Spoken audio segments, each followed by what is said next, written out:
Yeah, look, so I mean, for me, over the course of the year, I thought that the good thing was obviously the rise of the sort of CIS region, which has been spearheaded primarily by Na'Vi and obviously Gambit prior to that.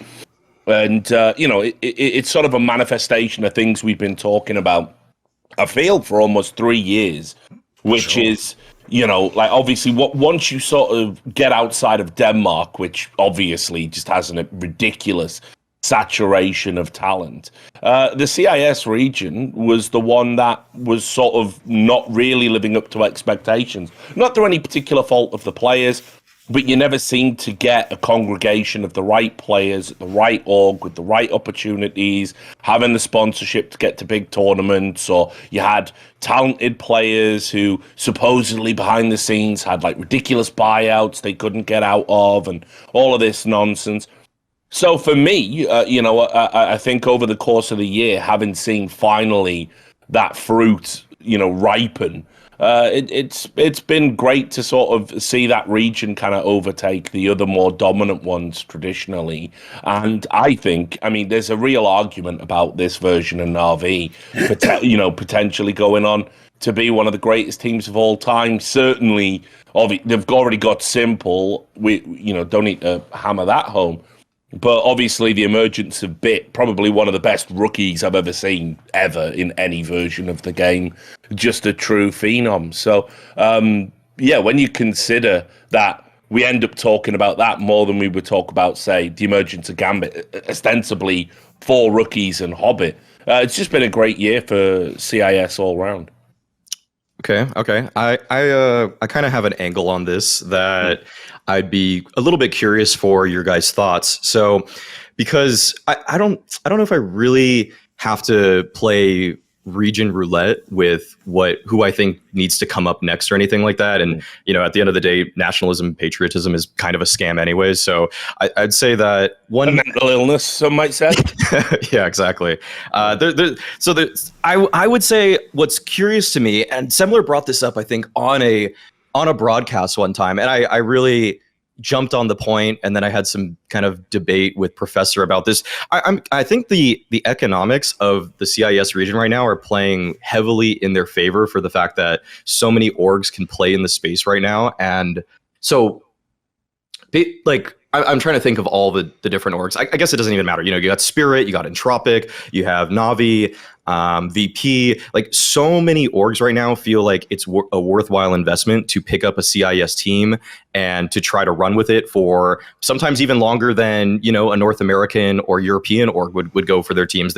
And like Gambit Youngsters, for example, I mean, they've run with these teams for so long. And I think that the cost of operating there in that region is really helping out in terms of just making this a worthwhile for them, and to give the teams long enough to breathe in order to become good. And I think on top of that, it's great that this timing is when it is, because there's finally a team that people can aspire to in the region. Like, think of when Brazil kind of came up in the space in 2015-16.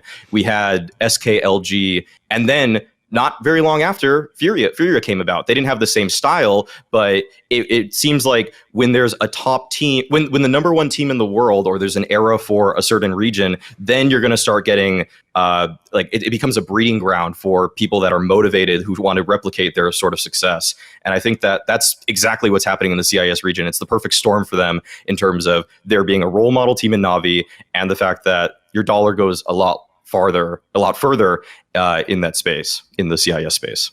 I mean, I would jump on that and also say, if you think about it, right, since within regions, it typically tends to be a lot closer than when you play elsewhere. Like, famously, even if like Sweden or Denmark, say there's like a 15 world ranking point gap between the two best Danish teams. If they play each other, though, it's likely to be a very contentious game, and maybe it'll be closer than you expect, or there's upset potential. I think part of that, I've always said, it's familiarity. It's like, you're not afraid of that guy, that you play him every day of your life. You might have known this guy that you played against for 5 years, might even have been in teams with him. them. And they're probably your scrim partner if you're from the same region, right? In fact, logically, when you go to tournaments, those are the people where until you're out of the tournament, you sort of allied until you have to face each other. You know, you like these scrim partners, you keep stuff secret. So I would say one of the reasons I think that happens is if you're in the CIS region, and the best example is like obviously not the Gambits of the world that could already beat the others. If you were someone like, I would say like Force or Virtus Pro, if you can play regularly against Na'Vi, you know Na'Vi's the best, and then you're almost beating them, or maybe in scrims you win the time, it's just going to make you think, well, I can beat anyone now. Yeah,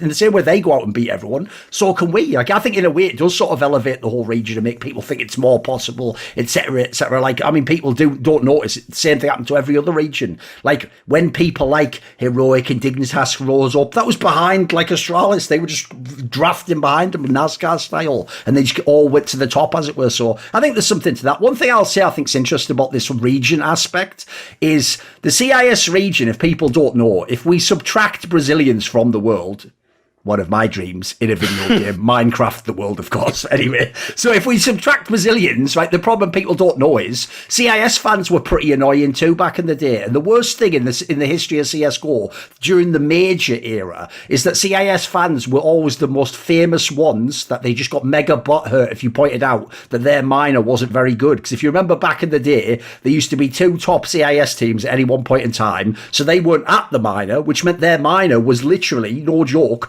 being won every time by, say, like the 19th best team in the world against like the 27th best team in the world against the 40th. So famously, I always used to say, let's just get rid of this minor. Let's just basically, since remember back then, I'm talking about the era when we had LAN qualifier for the major. I used to be like, let's just make it a LAN qualifier. Look, you travel there from CIS, maybe you have an online qualifier for spots to the city, and then you go there. And the idea is, if you're actually good, like the best teams would be, you might qualify. If you're not, we don't waste any slots. Well, the joke is this, Maui Snake. Back when it didn't apply, when the actual teams coming out of that minor were Simon Gaming, Quantum Bellator Fire, Vega Squadron, that's when the fans stupidly used to go, you are a hater, or just be like delusional, like, no, the CIS minor is really good, like that's why the teams win it a best of one. But the joke is now it actually is good, and the joke is, here's what's so stupid about the fact they defended it, Maui Steak, because now the RMR for the equivalent to the minor, the RMR for CIS is the best RMR, but here's the kicker.